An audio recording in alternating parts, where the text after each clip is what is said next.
In this video, we are going to talk about VLAN concepts.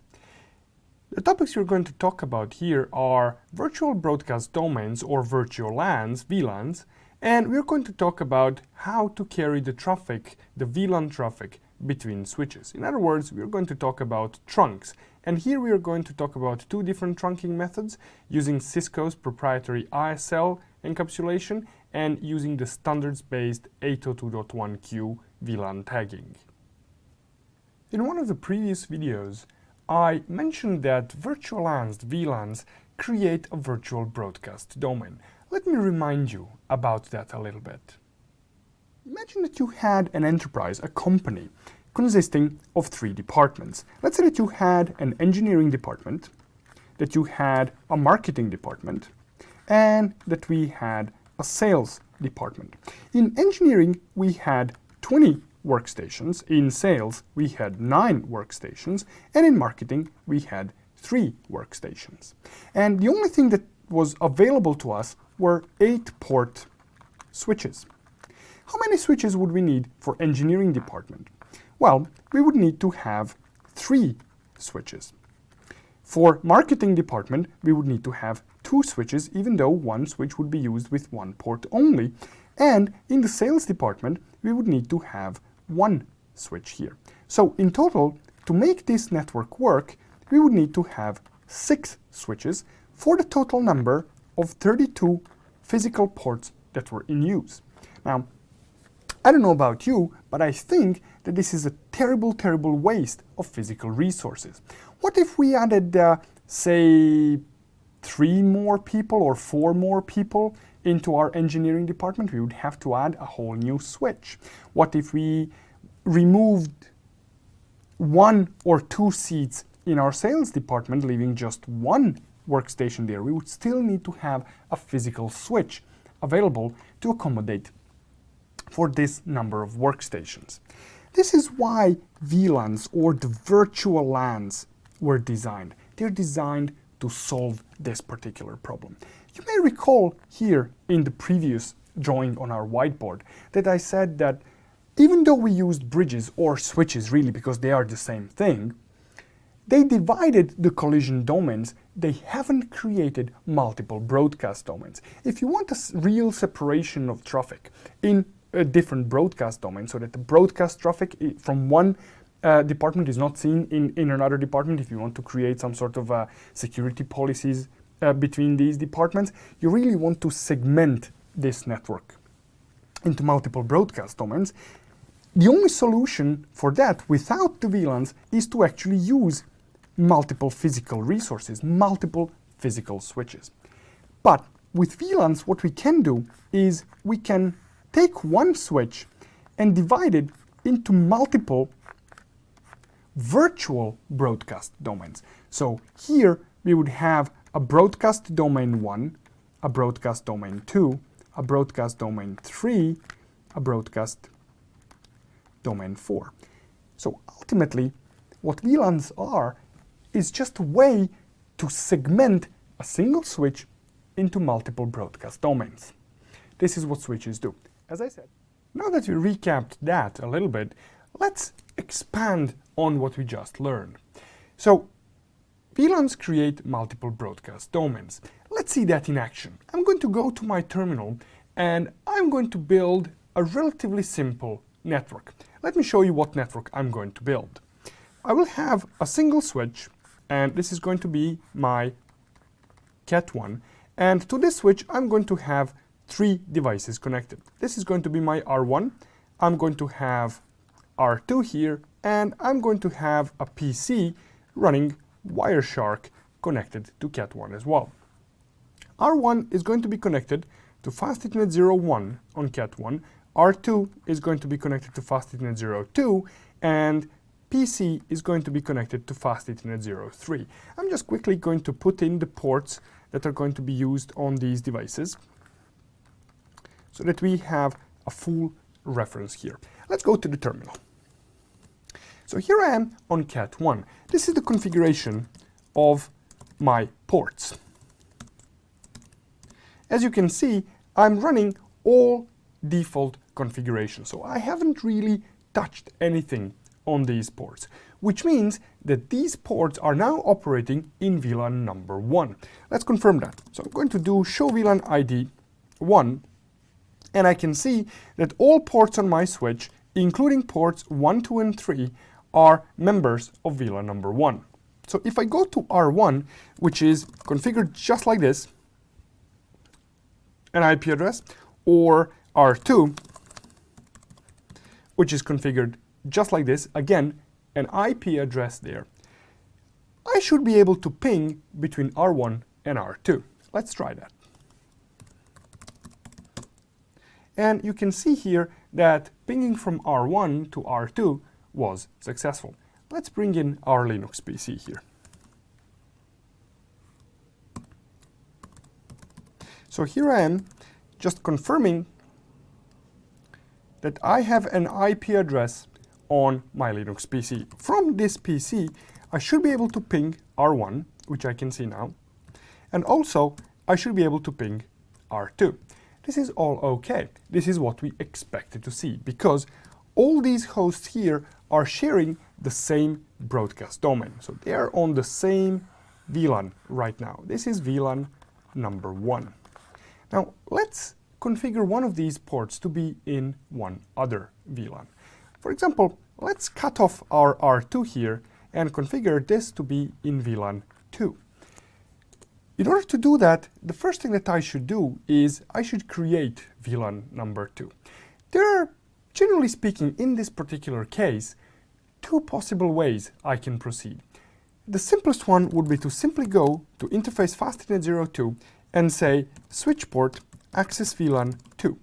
Now you can see here that the moment I type switch port access VLAN 2, the VLAN 2 gets created. Another approach here would be, instead of going to the interface, to actually create the VLAN manually using the VLAN command. Now, I already created VLAN number 2. Let's create VLAN number 20. So I'm just going to do VLAN 20 here. If I do show VLAN, I should be seeing my VLAN 20 created. But to my surprise, it's not there. This is something that can cause some issues if you are not used to this particular behavior. The reason for this behavior is really obscure one. Switches, most of Cisco switches, use something called VLAN database to store the VLAN information. This VLAN database is a file that sits on the flash memory. Let me show you. So here, I'm going to show you that I have a file called VLAN.dat. This is by default the location where information about the VLANs is being held. When we create a VLAN, typing the VLAN and then the ID, this is not yet written to this file. The only time when iOS writes to this file is if I exit from this sub-configuration mode. I can exit either typing the exit command. Now, the file has now been written to. That means that VLAN 20 has just been created. Let's confirm that. So show VLAN ID 20 now shows me that VLAN 20 has been created. Another approach here, let's create VLAN 200, would be to simply go to another VLAN. But before I do that, let me just show you that VLAN 200 doesn't exist. I have VLANs 1, 2, and 20, and of course I have a bunch of these default ones that are not in use on Catalyst switches for Ethernet switching. So now I have attempted to create VLAN 200, but it's not created. Instead of exiting into a configuration mode using the exit command, I'm just going to create another VLAN, VLAN 201.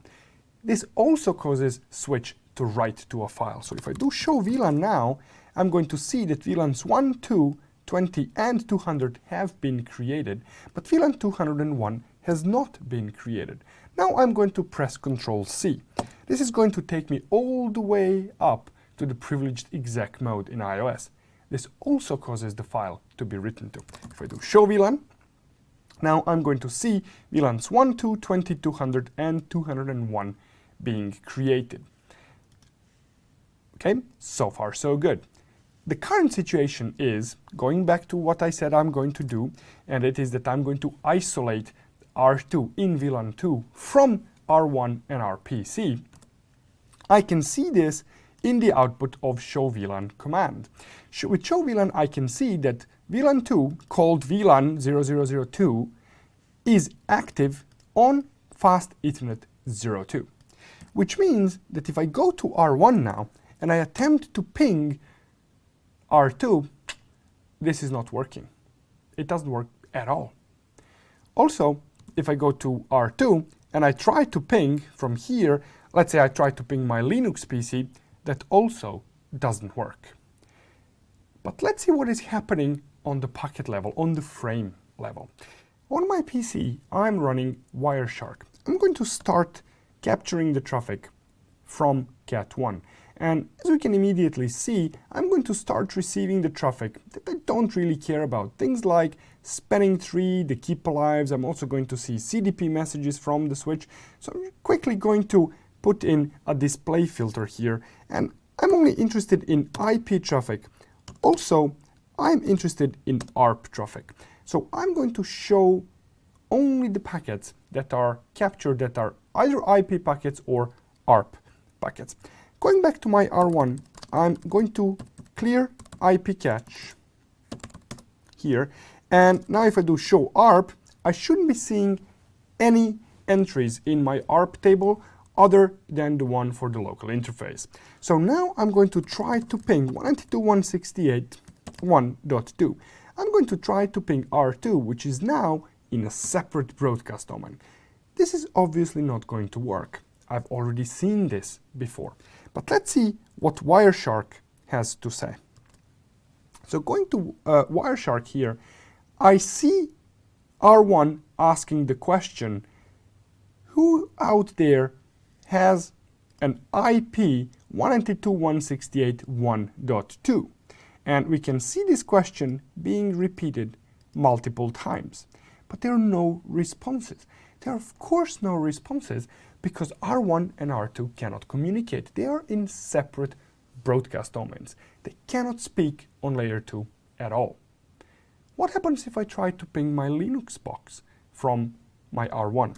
If I go back to R1 and I change this to 192.168.1.100, I'm obviously going to get some responses. I'm not going to get all the responses. I'm going to get 4 out of 5. The reason why this first entry here timed out is of course because of the ARP. Let me show you that as well. So going back to my Wireshark, let's scroll this up a little bit. I can see here immediately before I started the ping, I see the question who has 192.168.1.100. I get the response going from my Linux box to my R1 responding that 192.168.1.100 is at this MAC address here, and then I can see echo requests and echo replies going on, so I can see the ping. Now, what happens if from my Linux box I try to ping my R2? Or even better, let's try the other way around. From R2 I'm going to try to ping my Linux box. Before I do that, I'm going to restart the capture. So I stopped it now, I'm starting it again, and let's go to the terminal and I'm going to go to R2. I'm going to ping, first of all, let's see the ARP table. If I do show ARP, now I see that I do have some entries there. These are entries in the cache. You can see here, for example, that for R1 this is 66 minutes old, and for 100, my Linux box, this is 16 minutes old. Let's clear the ARP cache here. So I'm going to say clear ARP cache. And if I do show ARP, this doesn't always work. So let's try this. Clear ARP cache, interface gigabit 00. And if I do show ARP cache now, show ARP, sorry. Now I have cleared my cache here. Let's try to ping our Linux box. So I'm sending the ping. When I tried this before from R1, none of these packets reached my Linux box, and I saw, when I tried this from R1, I saw the packets reaching the Linux box, I saw the ping going through, and I saw the ARP request. Let's see what is happening now on the Linux box. Absolutely nothing.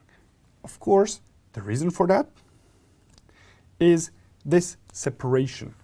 These can no longer communicate on layer 2. This is equivalent of having these on two separate switches. We can say that we have one switch that operates in the broadcast domain, let's call it BD1, and here we have a broadcast domain that operates in another VLAN. So this is a separate broadcast domain, no relationship between these two other than the one that they sit in the same physical box. So here we have a port that is connected to R1. Here we have the port that is connected to my Linux PC. And here I have a port that is connected to R2. But they cannot communicate here. There is a barrier between them. This is what VLANs do. They separate the traffic on layer 2 between different broadcast domains. They create multiple broadcast domains.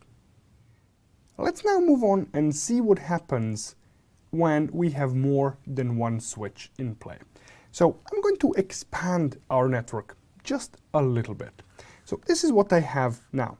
I have Cat1 to which I have R1 connected, just like before. This is FastNet 01, this is FastNet 00 on R1.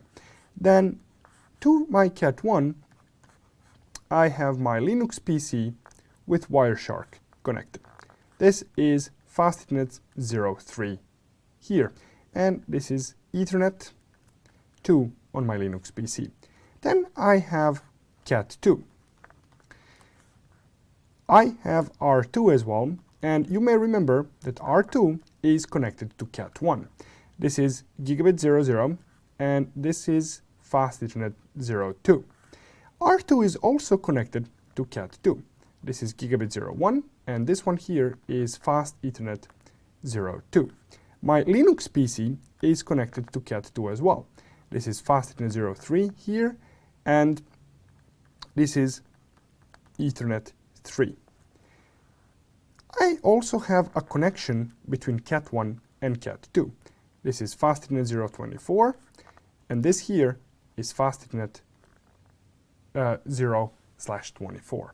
This is the current configuration that I have on my devices. Cat1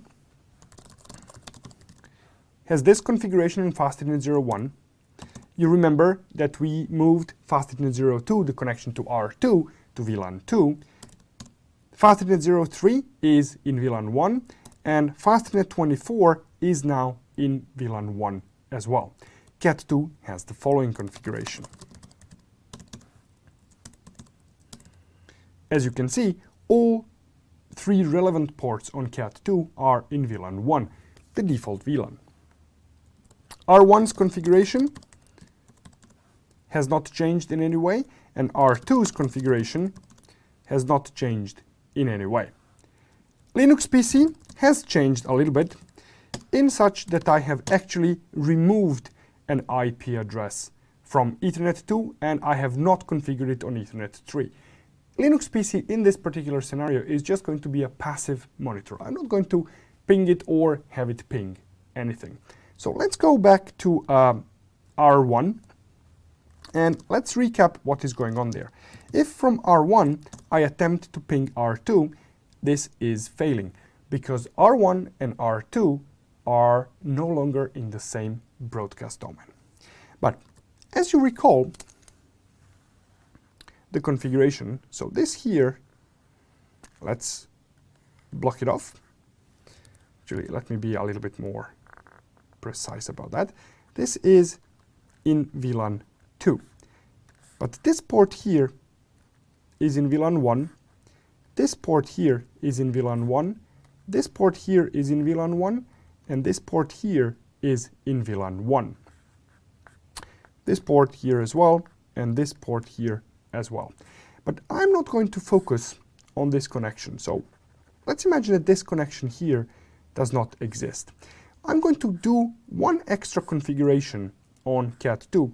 I'm going to take all the traffic from port 24 and I'm going to mirror it to my Wireshark using span or the switch port monitor. So let me go to my Cat2 here and configure that. I'm going to say monitor session 1 source interface fastnet 24. I'm interested only in the incoming traffic right now, and I'm going to say monitor session 1 destination interface fastnet 03, and I'm going to say encapsulation replicate.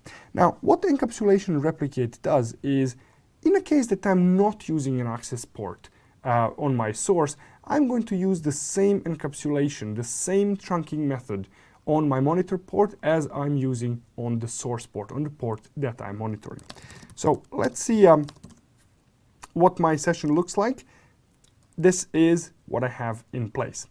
Let's go to my Wireshark and let's start the monitor. I'm going to clear the filter that I configured, and I'm going to start the capture now on Cat2. So I am seeing now some traffic being received on this port, and I can see here, and this is what I was looking for, on the in the CDP message I see that device ID is Cat1 port identifier fast Ethernet 024. This tells me that my monitor is working. So now I'm going to put back my filter because I'm really interested in just IP traffic at the moment.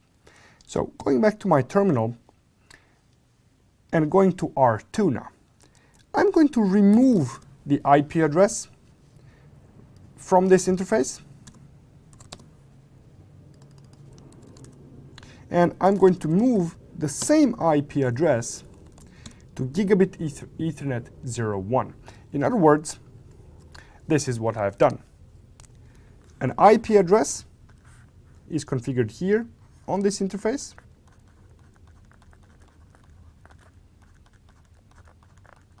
And IP address is configured on this interface.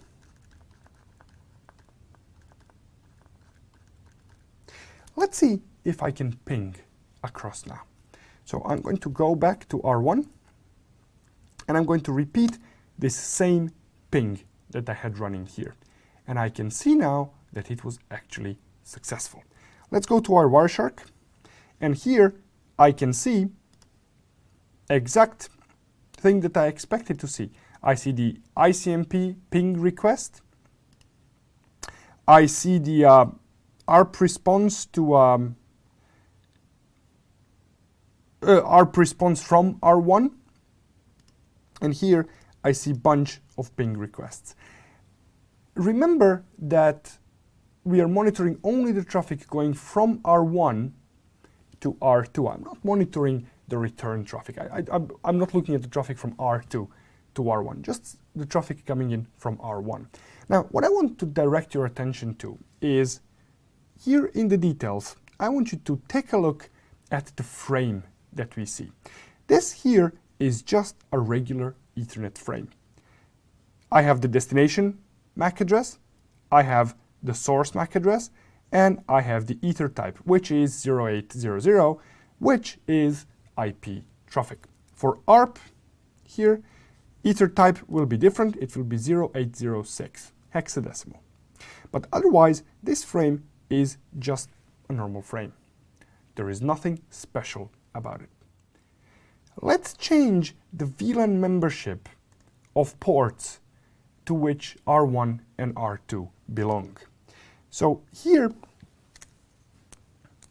instead of having this all in VLAN 1, let's change these ports here from VLAN 1, let's change them to say VLAN number 10. So this is going to be VLAN number 10. Now mind you, fast Ethernet 24 here is going to remain in VLAN number 1. Let's see what happens now. So if I go back to my terminal and I go to Cat1, I'm going to say interface fastnet 01, switch port access VLAN 10. And remember, this will create the VLAN unless the VLAN has already been created. I'm going to go to Cat2. and I'm going to say, oh, I apologize about that. I'm going to say switch port access VLAN 10. Let's try to ping now. Now if I try to ping, this doesn't happen. What is happening in our Wireshark? Let's take a look at that. Am I getting any traffic? We can see here that the title says capturing. I am capturing the traffic, but am I getting anything in there? Well, I'm not, and I'm not supposed to be getting. Why is that? Well, let's take a look at the diagram. I'm going to create very quickly just a new one. So this is cat1, this is cat2. Here I have R1, here I have R2. This here is VLAN 10, this here is VLAN 10. This here is in VLAN 1, and this here is in VLAN 1. When this frame arrives here, it is going to be sent on the backplane of the switch, and it's going to be sent out either to the destination port where the MAC address is mapped in the CAM table, or it's going to be flooded out of all ports in that same VLAN. Well, as it turns out, this port here is not in the same VLAN, which means that this packet here will never arrive to fast Ethernet 024, which means that it will never actually go across to cat2. So how do I get the traffic in VLAN 10 across from cat1 to cat2? Well, there are two ways of doing that. One would be to change my fast Ethernet 024 to be an access port, and the other one would be to create it as a trunk. Now, why would I create it as a trunk? Now, imagine that I had some other hosts on cat1 and cat2. Let's say that I had a host number 1 here, and that I had host number 2 behind cat2. And let's say that these were in VLAN 20 and 20 here. How would I get this traffic across and the traffic for R1 and R2 across? Well, the simplest solution, of course, would be to have an interface between cat1 and cat2. Let's say that this would be interface fastnet 023, and put this one in VLAN 20. So this would be in VLAN 20, and have my existing fast Ethernet 24, instead of in VLAN 1, I would have it in VLAN 10 here. So I would have two interfaces for two VLANs. What if I had 500 VLANs? Or I cannot have 5,000, but let's say I had 2,000 VLANs. How would I get this traffic across? Well, putting 2,000 interfaces between two switches doesn't really scale well from the perspective of ports and from the perspective of money on that matter. This is why VLAN trunks have been invented. VLAN trunks allow me to carry multiple VLANs across the same physical interface. How does that work? Well, as it turns out, there are two ways of doing it.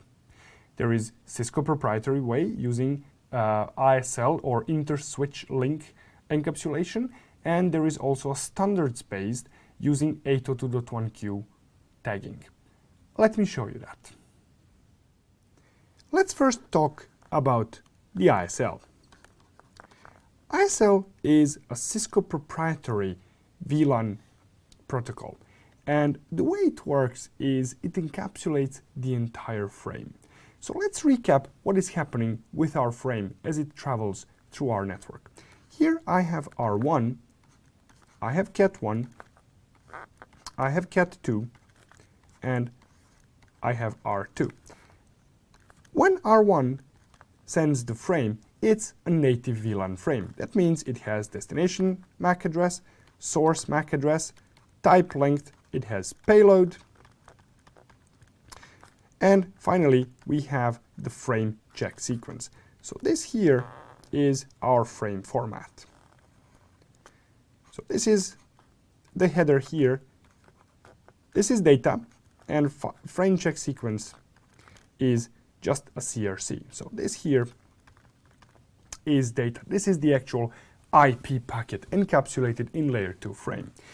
When this arrives on this port here, this frame is internally going to be marked with the VLAN. And in our case, this is going to be VLAN 10, and this is determined based on the port number where this frame arrived from. So when this goes on the backplane of the switch and when it arrives to this interface here, we need to find a way to actually preserve this marking, to send this frame out somehow marked with this VLAN. The way ISL works is it's going to take the original frame. So this here is the original frame,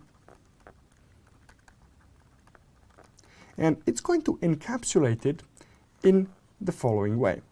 So we are going to add the ISL header, then here we are going to have the original frame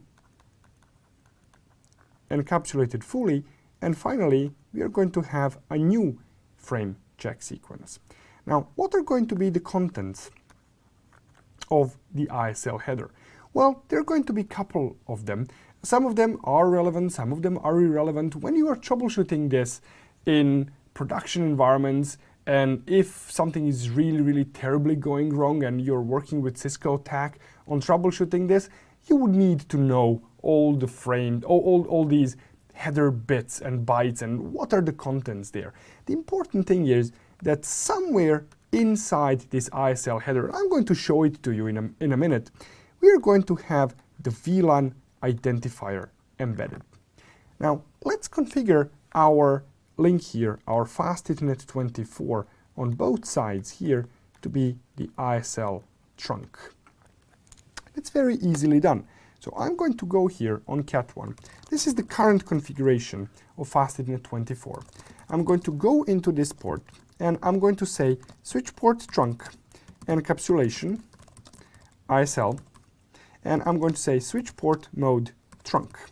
This is now going to convert the interface from the access port into a trunk on Fast Ethernet on Cat1. I'm going to repeat the exact same command on Cat2. So Fast Ethernet 24, switch port trunk encapsulation, ISL, switch port mode trunk. I can confirm that my port is operating as a trunk if I do show interface, Fast Ethernet 24, switch port. I can see here that my administrative mode is trunk, the operational mode is trunk.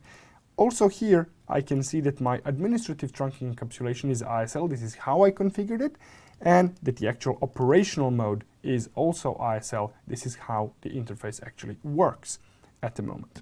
So let's go ahead and try to ping from R1 to R2. First, I'm going to take a look at the ARP table. I don't have any. Let's go to our Wireshark here. I'm going to start the capture. Going to apply my view filter that I'm interested in only in IP or ARP packets, and going back to the terminal, I'm going to say ping 192.168.1.2. Let's see if this now works. And I can see that it actually did work. Let's go back to Wireshark. So here now I can see the ARP request. This is coming in from R1. After the ARP request, we can see our 4 pings, and the reason why we have 4 is, of course, that the first one timed out while ARP was working. So we see our 4 ICMP echo requests. But let's take a look at the frame itself. So this is the frame as it looks on the wire. You can see here that before I see the Ethernet header, I can see the ISL header. Let's open it up and see what we have there. We have the destination, and this is going to be always fixed. This is set to a special Cisco proprietary multicast destination. This is 40 bits long. I have the information about which type of media we are using. This is Ethernet, and it will always be Ethernet. You're never going to see anything else unless you're using token ring or FDDI switches, and if you do, well, good luck with that. Here we are going to have the settings, the QoS markings on layer 2. In our case, this is set as best effort or all zeros. We have the source. This is going to be the source MAC address of our sender. What is going to be the length? These three values, DSAP, SSAP, and control, are always going to be set to these values. They're going to be AA, AA, and 3, all hexadecimal. This is here going to be, oh, I can't remember what this is. I believe it's high bits of source address, and this is always going to have the fixed value, if I remember well, but don't hold my word for it. And finally, this is what we care about. This is the important bit. This is our VLAN identifier, and we can see here that it says VLAN ID 0x000A, and A in hexadecimal is 10 decimal. So we can see here that this is VLAN number 10. Also, finally, we have the indicator here that this is not a BPDU packet, this is BPDU frame. This does not belong to spanning tree. This is actual traffic being sent. And finally, we have index 0, and after the ISL header, we have our original Ethernet frame. And as we can see here, we have the destination MAC address, we have the source MAC address, we have type, and the original frame check sequence. Now, I would like to show you one more thing that I kind of skipped over. You see here that we have the source MAC address. We can see here, just look at the last two digits, it's 88. Take a look at this source here, it's 85. Why are they different? Let me show you that on Cat2.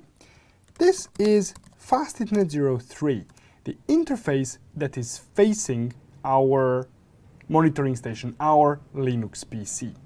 Take a look at this MAC address here. Again, it ends with 5A85. Going back to our Wireshark, we can see that this is the exact same value here. See, 5A85. Now, this is something that ISL does. When it sends a frame in the actual ISL header, it's going to replace the source MAC address of the original sender with the source MAC address with the MAC address of the port that is actually transmitting the ISL frame. In our case here, this should really be the Fast Ethernet 024 of Cat1, but you know what? The monitoring isn't really perfect. Because the frame needed to be regenerated when it was sent to our Wireshark, we are not actually seeing the original header that was sent from Cat1 to Cat2.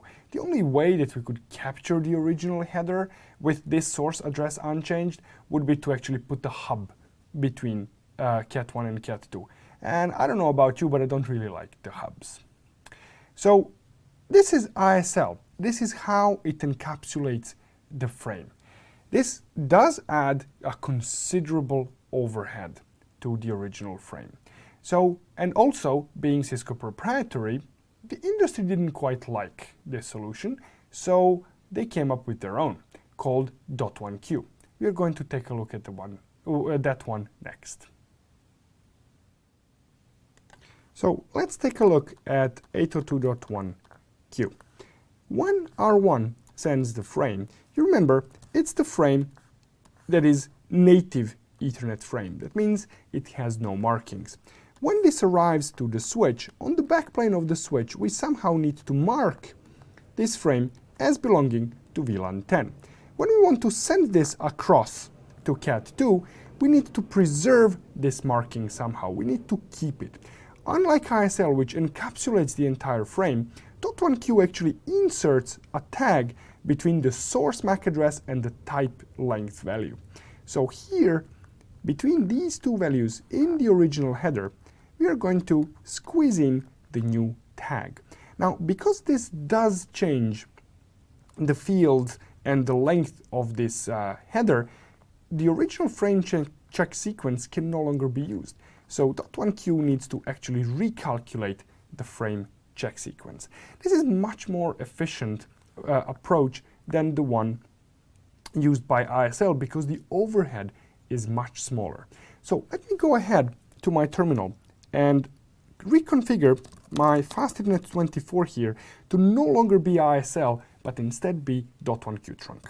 So I'm going to go to interface fastnet 24. I'm going to say switch port trunk encapsulation .1q, and I'm going to do the same thing on cat2. So interface fastnet 24 switch port trunk encapsulation .1q. Now the interfaces are going to go down and then go up. Actually, just the line protocol is going to do that. And if I do show interface fast 24 switch port, I should be seeing here that now my administrative trunking encapsulation, how the port is configured, is set to .1q. The operational trunking encapsulation is also .1q, which means that as far as cat1 is concerned, this is .1q port. Let's go to R1 and ping our R2. But before I do that, let's start the Wireshark capture. So I'm going to go back to terminal and I'm going to run the ping. As we can see, all 5 pings were successful. Going back to my Wireshark, I can see here my 5 pings.